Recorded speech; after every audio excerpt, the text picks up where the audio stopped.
Hi there, this is Prague Talk, a podcast from Radio Prague International. My name is Ian Willoughby. My guest in this edition is filmmaker Martin Dušek, who's someone who I've known for about 2 decades. Martin's latest documentary looks at the issue of taste, primarily when it comes to how Czechs handle home construction or renovation and the urban landscape. Indeed, a DIY approach is deeply ingrained in this country, and many people refuse to hire architects, regarding their services, says a speaker in the film, as something extra. I caught up with Martin Dušek shortly after producer Czech Television broadcast the film, which is called Journey to Disfantasy, for this edition of Prague Talk.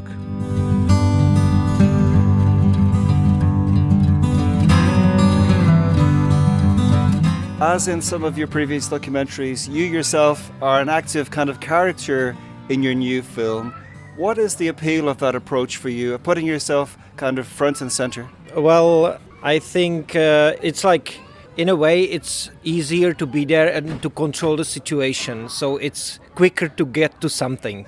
That's one reason or one thing behind it. And the other one is, of course, that I was born partly as an exhibitionist. So that is also to fulfill my inner needs of express myself. But also, you have to react to situations and to people. Do you always feel like you're managing it well when something unexpected happens and you immediately have to ask the right question or do the right thing? I don't know, what do you think?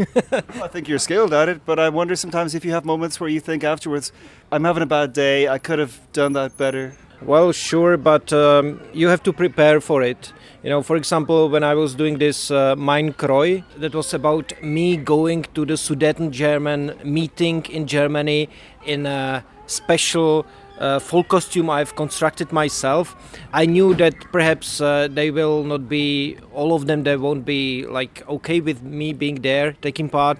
So I knew that they are going to get rid of me. So I was like preparing for it. I was asking in a hotel the lady at the breakfast, how is German for they are trying to expel me. And so she told me.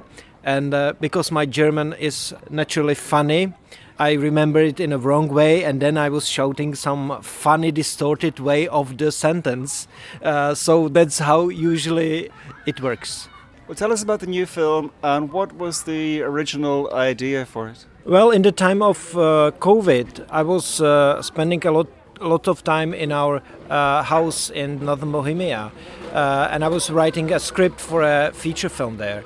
And since everything was so quiet and I had lots of time to walk and drive around, I suddenly saw how ugly the houses and the villages are. And I decided to do something about it, about the Czech landscape of the villages and houses being like renovated in a weird specific way with all these colorful facades and the styrofoam covering of everything. So yes, I came up with this TV program and I set up for a journey in my grandfather's old Skoda, which I kind of adjusted so that I fit in. In the film, the car is covered in styrofoam, painted pink. And this is a reference to the fact that styrofoam is used a lot in building reconstruction. I didn't really get the whole concept with the styrofoam. You know, it's weird because we in EU, we are living under same laws and rules. So basically, you got this tendency of making the houses more energetically insulated, I guess. Yeah, insulated. I don't know why, but you got the same laws, for example, in Germany, but you don't see so many colorful houses covered with these styrofoam plates. So I don't really know, and I wanted to discover it. You're from North Bohemia. The film begins in your part of the world. Is there something specific to that region that you think says something about Czech taste? I think that in the Northern Bohemia, all the Czech phenomena are present with much stronger intensity than everywhere else in the Czech Republic. So, for example, when you see the weirdly repaired, restored houses in the Czech Republic, you got 10 times more of them in the northern Bohemia. They are more colorful, the styrofoam walls are thicker there, so it was natural that I started to work on the TV program Cesta do Nefanzy, Road to Disfantasy, just there. You visit Ústí nad Labem, which is in North Bohemia, and also Brno. Why those particular cities? Well, my journey starts in our house in the North Bohemia, and Ústí nad Labem is the closest bigger city, so I have to go there. But it's also a pretty ugly city. Yes, it's like center of everything that's wrong about the public space in the Czech Republic. And it used to be a beautiful city and a very advanced city in a way. But what had happened after the Second World War totally ruined all the urbanistic structure and all the stuff, like the heavy industrialization came. It was present there before, but this was something new, Soviet-style stuff. They like demolished the whole blocks of houses during the communism. But you might say that after the revolution there will be some positive changes in how the city is structured. But no, they've demolished several blocks of houses like several years ago because their new Lidl store is gonna be there, like right in the middle of this beautiful city. So this evil process haven't stopped there. And that also I was interested in. How is that possible? And if there is any chance to change it. I found 3 young architects. They are now working for the city, but they are really only 3 people, a small bureau, and the thing they are fighting is really huge and evil. So I'm not sure if they might even succeed. You also go to parts of Moravia that were hit by a tornado a few years ago, and you speak to a local architect. He says that people regard hiring an architect as something extra. Does that mean that people will just somehow build a house themselves or renovate a house themselves, design it themselves, and just don't pay for a professional? Yeah, I think that people in Czech Republic are not used to use the service of an architect. And I think it has like several reasons. Or like during the communism, people were not used to use the professional services to build their houses, for example, or to renovate their houses, because the services were not there. And they got used to do everything by themselves. DIY, do it yourself. Yeah, the whole DIY culture, which is of course interesting. And I'm also part of it. But to build a house is very complex stuff, and you should use an advice or a plan of a professional, of a devoted professional, because you are not going to do a surgery to yourself when your stomach hurts, but you decide to build your house yourself just with the help of these DIY stores, and then the result is funny. Do you feel that architecture is the particular area where Czechs can show bad taste in your view, or does it go for everything? Well, it's difficult. Like there are certain stuff that people say about how Czechs dress themselves. Like there is this model of socks and sandals. I'm not sure if it's. It's probably cool now. It's cool. You can see it on the catwalk during some fashion shows now in Italy. So we become a world trend.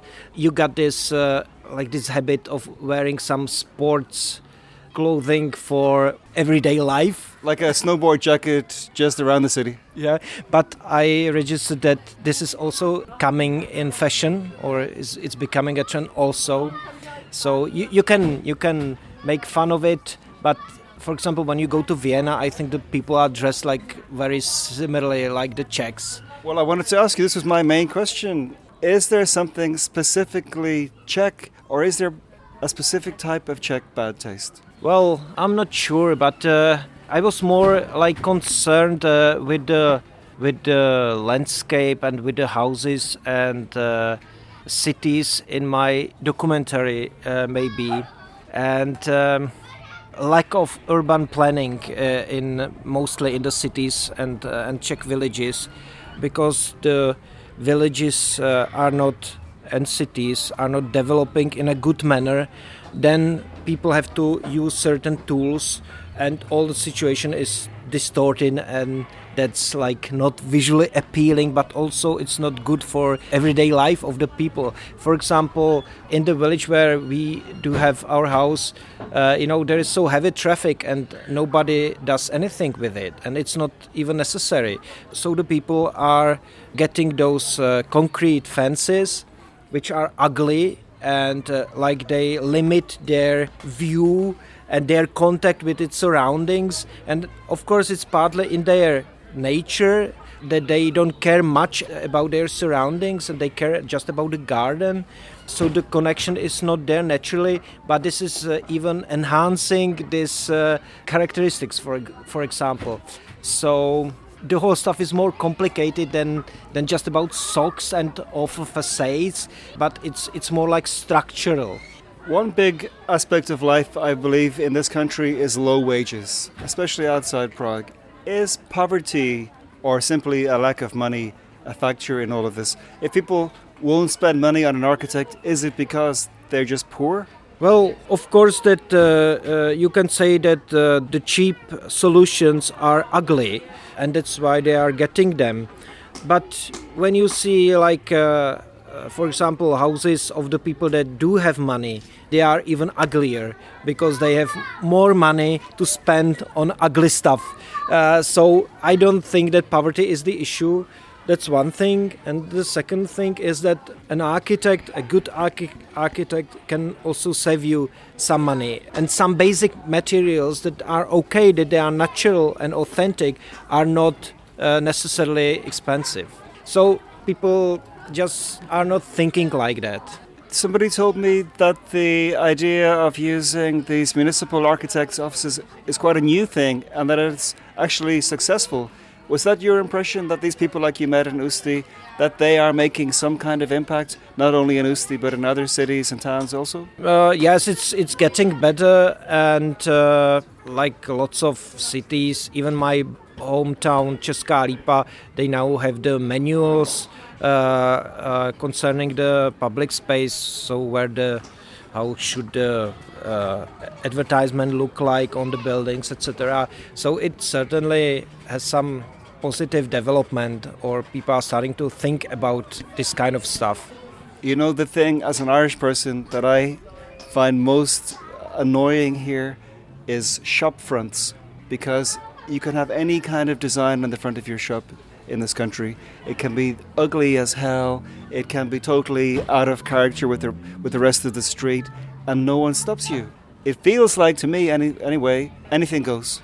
Well, yes, because like after the revolution, which now is so distant in the past, but it still influences everyday life in the Czech Republic, I think, in many ways, of course. So after the revolution, suddenly the people can make their own shops and businesses and small businesses, and they thought that suddenly that they are free to do what they want. And regulations are blocking their freedom. Yeah, exactly. And they didn't have any background to do the stuff properly or like nicely, aesthetically, authentically, or one can say that they were being authentically distasteful. But yeah, I think that it's still like heritage of this era. Also in the film, we see you going to Mladá Boleslav, the home of Škoda cars, to meet their head designer. What was your idea in meeting this guy who's called Oliver Štefány? Well, of course, because I've designed my own car, I have added a layer to my old vintage Škoda, the modern layer that would express every Czech public space. And of course, I wanted to show it to the designer-in-chief of all the Czech cars of the presents, to this designer. And also I wanted to ask him why the current cars look so ugly. When I was a kid, the car was a very special object for me, and it was an object of desire. Of course, it was because we didn't have lots of the nice Western cars here. But when you now look around, the car has turned into an object with the attractivity of a vacuum cleaner. It's not this special stuff anymore. And what did the head designer of Škoda say to your point about cars being too bulky or whatever? He was saying about the safety features that must be there and that make the car kind of swollen. But also he was talking about that they have to invent a feeling of modernness, and they have to redevelop the shape of the car every several years. So they have to change it all the time to be innovative. So the cars are like changing the shape or the design. They are changing just for their own sake or for the sake of innovation. So it doesn't make any aesthetic sense. It's only marketing and business and industry. And then this dictates how the stuff looks like. And that's not only with the cars, but also with the technologies and with the building materials for building houses. Because you got this concrete stuff that you simply assemble, and all the technologies that are coming because of the big companies want to produce cheap stuff. So then this influences the taste of the people and how the world around looks like. And maybe in Czech Republic the people, they don't care much about it. How does it look like? And they don't know how should it look like. Maybe people in Germany has a slightly better taste, or their regulations are done by more sane people than here. But I think that the main point is to go against the pressure of the industries, that they are trying to dictate their taste of the stuff that comes out of the materials and the processes, how the stuff is being made. Speaking of pressure, the Škoda executives or the Škoda company would not let you drive onto the grounds of Škoda in your 1960 Octavia covered in styrofoam. Yeah, the PR managers said that my car should not be connected with the design of Škoda cars. So they didn't allow my new friend Oliver a trip in my special car. In one moment in the film, you speak to your old art teacher. It's a very nice scene. And you ask her, where can people learn good taste? Did she give you an answer, or do you have an answer? If you accept that Czechs don't have great taste, what can be done to improve this, Mr. Dušek? Well, I don't know. Maybe invite the Sudeten Germans to come back. It's a gradual process, and concerning the buildings, I think the time will tell what will stay and what will be demolished and what will be changed in the future, because the people will consider it ugly then. And does it need also for people, essentially cool people like the young architects from Ústí, to accept that they won't live in Prague, but they will live in somewhere in the regions and try to make the regions better? Yeah, definitely. Maybe because the flats in Prague are so expensive, more and more people will go back to the smaller towns and villages, to cultivate them. But I'm not sure if the locals are very keen on welcome those people to tell them how to live and how to repair their houses.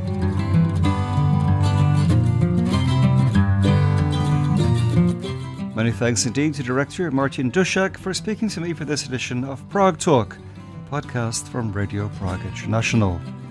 If you're new to the pod and enjoyed our chat, why not look up some of the 120 plus earlier editions and subscribe, of course, wherever you get podcasts. But for now, from me, Ian Willoughby, thank you so much indeed for listening to Prague Talk, and talk to you again very soon.